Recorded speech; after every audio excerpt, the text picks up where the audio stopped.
they put out a notice that they were going to have a hiring clinic for instructors. Now, what that is they announce to the community that anyone who wants to be a ski instructor can come and try out. So in that moment, I went from being a busboy to a full-time ski instructor. And that was a very joyful day, let me tell you. There was no question, out of a ski school of 120 people, I was absolutely the worst skier on the ski school by a lot. The reason I got hired is that I fit Aspen Highlands culture. Lefty had created this bubble, and we all got to live in it every day.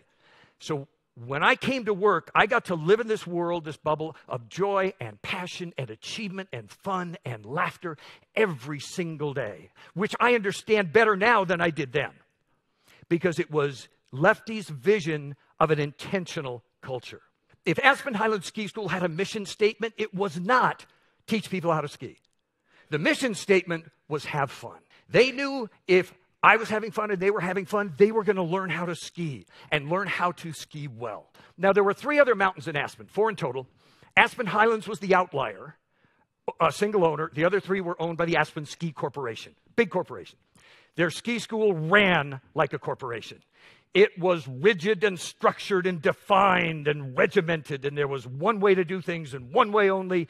And one of the ironies is that if you took a group of beginners from Aspen Highlands, Fun Central, and put them with a group of Ski Corp skiers 5 days on skis, our skiers would ski them off the mountain. Passion plus fun equal great performance.